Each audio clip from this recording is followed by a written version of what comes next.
Welcome, Gunrunner.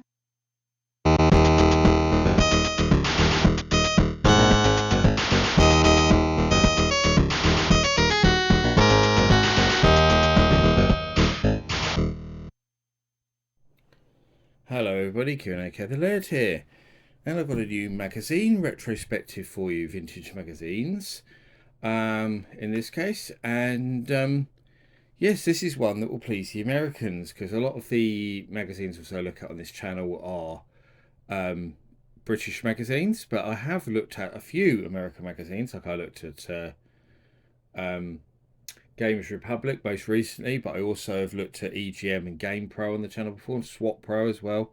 So I have looked at some American magazines before, and I still have one left to look at from my massive magazine bundle that I've talked about on many occasions. This is the same bundle that I found all the other American magazines in, so the person obviously imported a fair amount of them. Or, in other words, his newsagent probably imported a fair amount of them, because they all have the similar stickers on them. Um, but yes, these are Game Players magazine, which I wasn't familiar with at all until I received this bundle and came across these magazines. And in this bundle, I have two Game Players encyclopedias, which you can see on either side there, Nintendo encyclopedias. I'm going to look at them another time, and the reason is because these are actually really big, as you'll see. And I'll probably do one per video because they're pretty bloody big things, actually. Um, and they'll take a fair bit of looking at, I think. So I think I'm going to save them for the future. But at the moment, I'm going to concentrate on the Game Players magazine itself. And what's interesting is I have two issues here. Um, One is volume 5, number 1, it looks like. I can't read. Oh, no, hang on. You can just about read through the sticker because you'll see the sticker there is covering the information about the magazine. So, what does that say? January 19. I think it says 1992. And then the other one I've got is October 1994. So quite a bit later. And the big difference you will actually see here, which is quite an important one, is see this one says Game Players Nintendo Guide. That says Game Players Sega Nintendo and more. So they kind of assume what they did was, I'm sure one of the many Americans who watch my channel can correct me, but I'm assuming they started as a Nintendo magazine and then later started covering Sega when obviously Sega Genesis, as it was in America, became big, and possibly maybe some other formats like TurboGrafx, um, Atari Lynx or something. I mean, that says October 94. Actually, I just noticed there Atari and 3DO coverage, so that would be Atari Jaguar, I would have thought. So, yeah, I assume they sort of jumped on other bandwagons as they came along. But assuming they started off as a Nintendo magazine. So we'll look at this one first, because this is the oldest one, with this quite nice Mega Man 4 cover. This isn't a very big magazine at all. It's not very wide. A Signal Research publication, Legend of Zelda Super Secrets. So start off with some nice adverts. As I've said before in these videos, American magazines are always very advert heavy, far more so than we had in the UK. But looking at them, you always get such cool adverts. It's always very interesting looking at American magazines. So features, we have features and we have reviews and we have some other little bits and pieces. So a pretty sparse and basic contents page actually. So the editor's notes, Leslie Mizzle, whoever that is, the associate editor. So it's got a list of all the people who worked on it. A very small editorial from him. There's an advert for Bill Laimbeer's Combat Basketball. Okay, I don't even know who Bill Laimbeer is. I'm sure someone can tell me though. There goes the neighbourhood. Here comes a new Paperboy. It's a nice advert for Paperboy too. Very cool advert indeed, actually. I like that with the smashed windows and stuff. That's great. What a cool advert. So there's a mailbag. Oh no, it's not mailbag. This is news, previews, events, bestsellers. Sorry, it looked like a mailbag page. Just started reading it, and obviously breaks down the ratings. And it's interesting to see that they have, you know, that, because not many magazines did, and obviously they say 10 is incredible, 9 is outstanding, and 5 is average, as it should be, not 7 being average, which is what a lot of people seem to think these days. So yeah, we broke that down. So there is their mailbag, which is very small and brief indeed. Just people asking about how to beat your game by the looks of things. Mook Kids, McDonald's game, can't say I've ever played it. Oh, there's a few more letters there. D-Force, so we've got Super Nintendo in here as well as NES. It's a TurboGrafx 16 advert though, despite this being Nintendo themed magazines. That's nice to see. Very nice to see, in fact. So now we seem to have a guide for Mega Man 4, which is interrupted by Robin Hood Prince of Thieves advert. And then an advert for Space Shuttle by Absolute Entertainment. More Mega Man 4, and then a Double Dragon 3 advert. Vice Project Doom, and I've also blatantly looks like that's supposed to be Kurt Russell on that picture there, from that cover. I've always thought so. Looks a bit like how he looked in Big Trouble in Little China to me. The Vice Project Doom. Another advert. This is for Electronics Boutique for various Nintendo games, and then they've got a little guide to Super Ghouls and Ghosts on the Super Nintendo, of course. Got the Super Bowl. Oh, look, we've still got that in there. If you want to subscribe. An advert for Toki, the NES version. Another TurboGrafx advert for TV Sports Hockey, Basketball and Football. Star Wars advert. That's cool. F-15 Striker advert. And that's more Super Ghouls and Ghosts there. And then we go to Dragon Warrior 3. It's a guide. Again, it's interrupted by lots of adverts. See, in a UK magazine, they never would have interrupted a guide with adverts. They would have had the guide, then adverts. They would never have put adverts in the middle of a guide. It's just funny how American mags did things differently. Because look, I mean, they constantly, literally every other page has then got another advert. And there's an advert for Comerica games, which were basically all a spin-off of Codemasters in America. And their games were unofficial. Elevator Action for the Game Boy, which is great. I really like that. Wolverine for the Nintendo NES by LJN, which is not great. In fact, it's bloody awful. Snow Brothers, though, that is good. The Game Boy version of Snow Brothers is brilliant. I paid so much for the Game Boy version. Advert for Hook, advert for Darkman. Oh no, this is not an advert for Darkman. This is actually a guide to Darkman. Sorry. There we go. Ultimate Quest for the Avatar.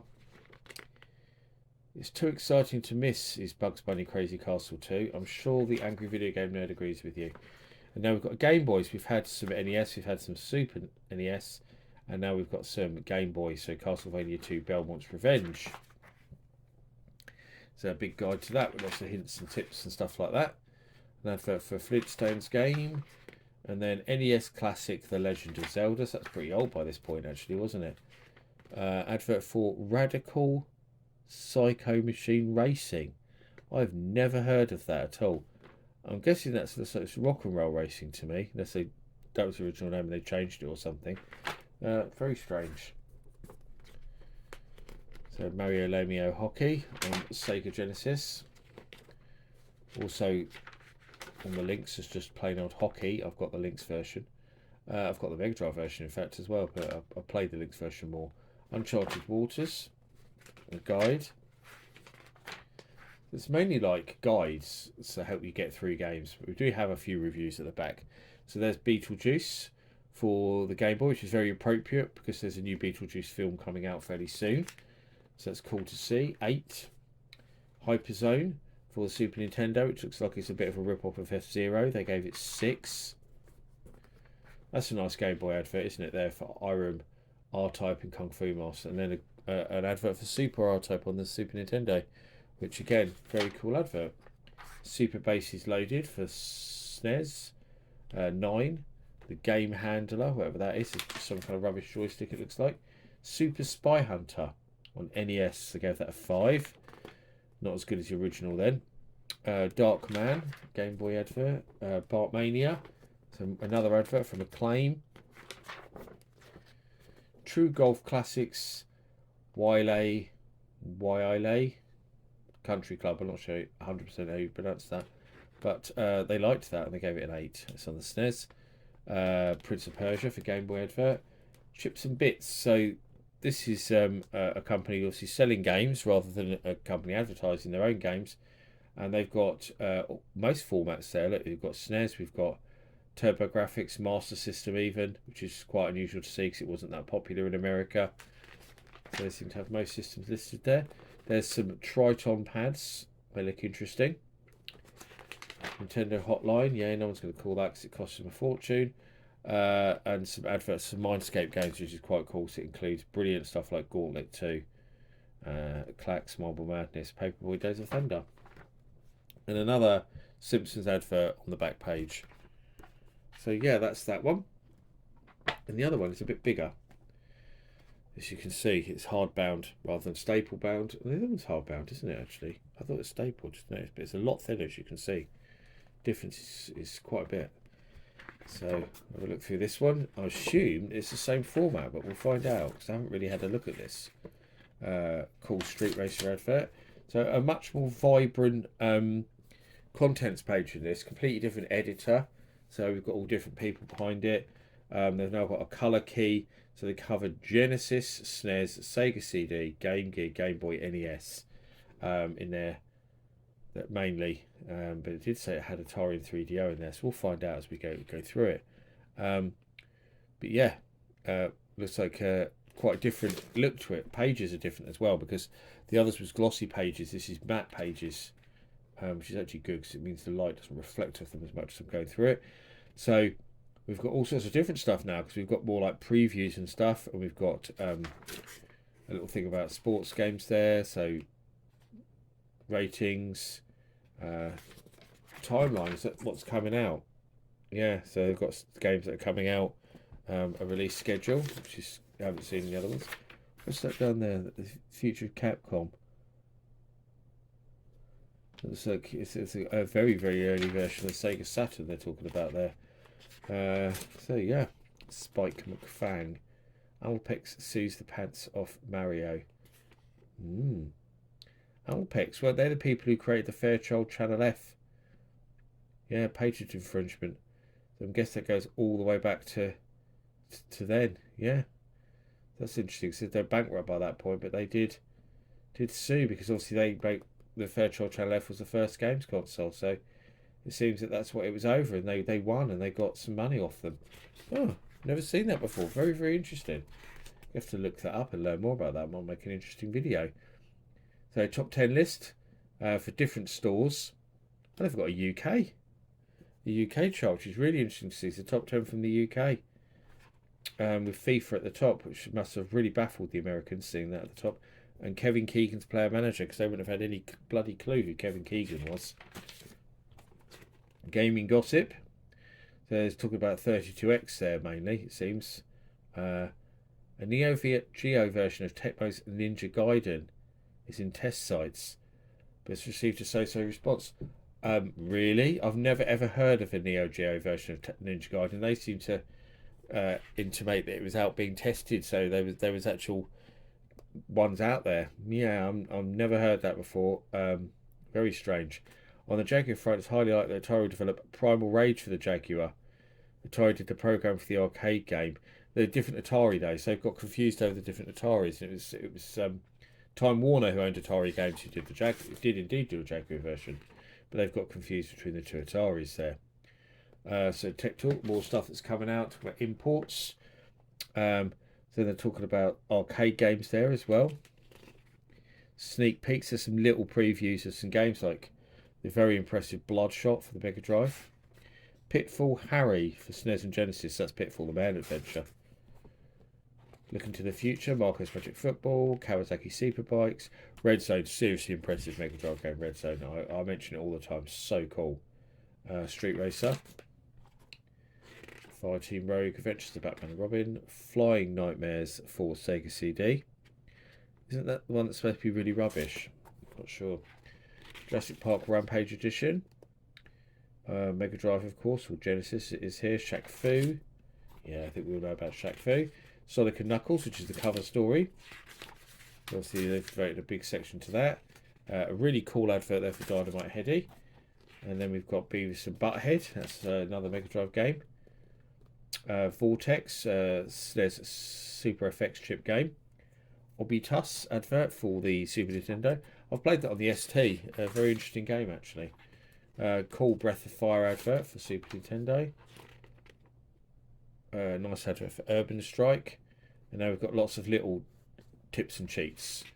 So if this is very different to the other magazine, the other game players, it seems they totally changed their format It's very, very different. They still got these guides though. I mean, that Dynamite Heady skullduggery, though they've kind of upped the presentation of them a little bit. But oh, that was a subscription card just came flying out of that. There are a few similarities, but there's a lot of new stuff that wasn't in the others. Shining Force 2 guide. Advert for Dick Vitale's Awesome Baby College Hoops, which is actually kind of a Mega Drive game that uses all kind of Mode 7 effects. It's actually very, very cool indeed. Don't Go Apes. This is a Donkey Kong Game Boy. Advert for Lynx. Look at that. That card that you pull out. Is that a sticker? Oh no, you put it on your door. Look, you take that out and you hang it on your door. Made service required. So that's for your mum, isn't it? Ah, very clever. No, that hasn't been taken out. That's quite cool that that's still in there. A door hanger. So code breakers. So there's action replay codes and stuff. Advert for the video jukebox for the Mega Drive version. There's a Jaguar version of that never came out as well. I remember thinking it looked so cool, but it never came out. Yogi Bear. Beverly Hills 90210, is that or something? Oh no, 94010 game players. Oh, God knows what that is. I don't know. More tips and cheats. Another flipping subscription card thing. Beavis and Butthead advert. Oh, those interactor things. Sorry, that was like a rumble pack that you put on your back. Oh God, what a load of rubbish. I think Angry Video Game Nerd might have covered that. Brutal Paws of Fury. Now we've got reviews. So Dynamite Heady, 96. Can't argue with that. Dynamite Heady is a brilliant game. Nice advert for Sylvester and Tweety. Mickey Mania. They liked that as well. 96 again. Blimey, that's a bit generous on that one. The Great Circus Mystery. That's for Game Boy. That's Mickey Mouse again. They didn't like that one. We're 58. There's a Sonic and Knuckles advert. There's a Blackthorn advert. Stop That Roach. Never heard of that game. At Zero Tolerance review, 65. That's a bit harsh. I think Zero Tolerance is good.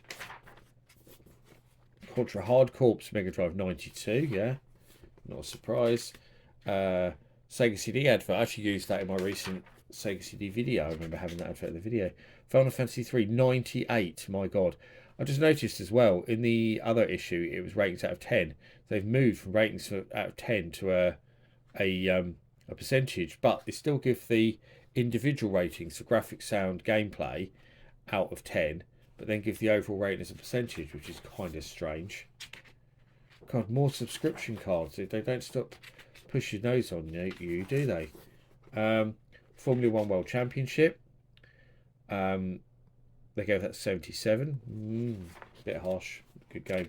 Sparkster 93. That's the SNES version. Stunt Race FX 90. Definitely too high. Taz Escape from Mars 85. Yeah, I wouldn't go that high on that either. Battle Corps for Mega CD, which I think is outstanding. They only gave it 71. They gave the graphics 7. What are you talking about? Well, the graphics are brilliant on that game. Urban Strike, they gave it 83. So Double Dragon 5, I assume that's the Mega Drive or SNES version. It won't be the Jaguar version, will it? Doesn't even say there. Oh, there you go. So they said they've reviewed the SNES version and now they're reviewing the Mega Drive version. They gave 65, which is far too high because this game's absolute trash. Shining Force, which they gave 91. Lawnmower Man, 75. Tecmo Super Baseball, 93. FIFA International Soccer, they gave 86. That's the Mega CD version. Troy Aikman NFL Football. I assume that's the Mega Drive or SNES version. Yeah, that's the Mega Drive / Genesis version, 77. I liked that on Jaguar. I really did. Bit messy looking graphics wise, but it was a good game. Played well. Now playing, so all sorts of other little reviews. I assume this is what they did maybe in the previous couple of issues or something. And then kind of their top recommended ones at the top, like Mortal Kombat. More of those. I always like these when they put these in magazines, the review guides to the back. Some different pads there that you can buy for your Mega Drive or SNES. A list there. Gizmo's Gadgets and Games. So he's selling Jaguar stuff.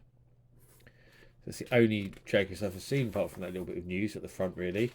Like the fact that I'm saying Jaguar on the cover, they've not really got any Jaguar stuff in here at all. A Neo Geo advert. That's pretty cool, isn't it? More classified ads. Mortal Kombat t-shirts. More classified ads. Letters now at the back. There's some stuff there. A comic strip, looks like. Oh no, this is what people send in their art that they've done. And then some what's coming up in future issues and stuff and that, like you always get at the back. And a really cool advert for Maximum Carnage on the back cover. And that's it. That's Game Players magazine. So it's interesting to see how that magazine evolved and changed quite a bit. But it still seems like it's trying to be Game Pro more than anything else because of the way the reviews are done, I think. But kind of wasn't as good.